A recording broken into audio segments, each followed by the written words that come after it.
There we go. Hey guys, my name is Miranda, and today I'm going to be talking about all the books I read when I was a youngster. I really have always been one of the readers that doesn't go with the flow. I always read books that aren't really popular. I don't want to say popular, but that's kind of what I'm going with right now. I read whatever the heck I wanted to read. I read a ton of animal books. All of these books that I'm going to talk about today, 80% or more of them have to do with animals. So let's begin. Alright, so the first series I want to talk about is Junie B. Jones by Barbara Park. I just loved how mischievous she was at times, and I was not a very mischievous child. Well, I take that back. But I wasn't as mischievous as Junie B. Jones. So seeing her and the way that she went about life and different situations, it just gave me a new perspective. I absolutely adore her. The second series I want to talk about also has nothing to do with animals, and that is The Magic Tree House by Mary Pope Osborne. This is the only book I own in this whole series. All the rest of them I read in my school's library. So this is all I have to say about my love for Magic Tree House. But if I wanted a twist of fantasy, I always went to The Magic Tree House because it's so original, and I just love what Osborne did with these characters. I just loved it. So the rest of these books have something to do with animals, so let's just buckle up and get ready for the ride. The third book series? I don't really know. Some people consider it a series, but they are separate books. Anyway, Bad Kitty by Nick Bruel. I never knew how to say his last name. Bad Kitty was the love of my life in elementary school. I adored him, and I love the writing style. They are so funny. The fourth and fifth book series I have to talk about also have to do with animals. Wow, surprise! And that is Magic Puppy and Magic Kitten by Sue Bentley. I like to think that these books helped me transition through all the animal books into actually reading books about humans, because these main characters actually are humans that go through struggles that are actually really real, and they always find help in these mysterious magic animals. I have no other way of explaining it besides adorable and magical. They are so magical, but of course, who wouldn't know that? The next two series I want to talk about is Kitten Corner and Puppy Place, both by Ellen Miles. Okay, I'm gonna be real with you. Puppy Place is a series that I would totally binge read right now.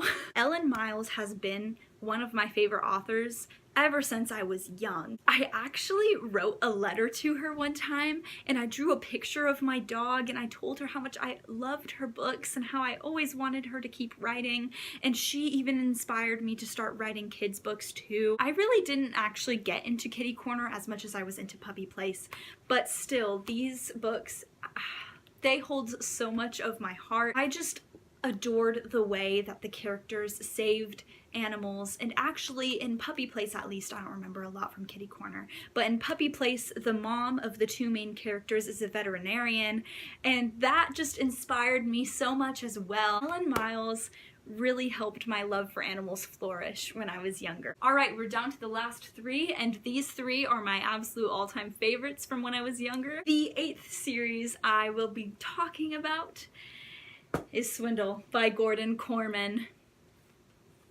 I can barely hold these, oh my goodness. I'm pretty sure that Gordon Korman published 2 more books that I don't own, but for the most part I own like almost the entire series. These books all had to do with a group of kids, and the main character is, I think his name is Griffin, Man with the Plan. Yeah! So the main character in this series is called Griffin Bing, and his friends call him the Man with the Plan, and in every single one of these books, him and his friends go on a different heist. It is so cool. These kids always get away with things that they think that they can't achieve, or they think they're going to fail at, and they always work together, and through that they find their victory. Because this series doesn't have a lot to do with animals, I actually thought I wasn't going to like it, but I really enjoyed it, and as you can see, I still own all of them, and I most likely will give them to my children to read because they are the bomb. The 9th series I have to talk about is one that I actually do own every single book in, and that is Pet Trouble by T.T. Sutherland. What I actually find so unique about this series is that every single book has to do with the same cast of characters. The same 8 kids are found in every single one of these books, except every single one of these books focuses on one of the kids. So it doesn't matter what order you read these books in, because no matter what, you're going to find out about the characters and their backstory and how their dog has made them who they are and whatnot. And I love the overall message that every single pet that you will ever own will always have trouble. And not every single pet is the same, and you're going to get different struggles with different pets. And honestly, at the very end of the day, you just have to accept them for who they are and what they are.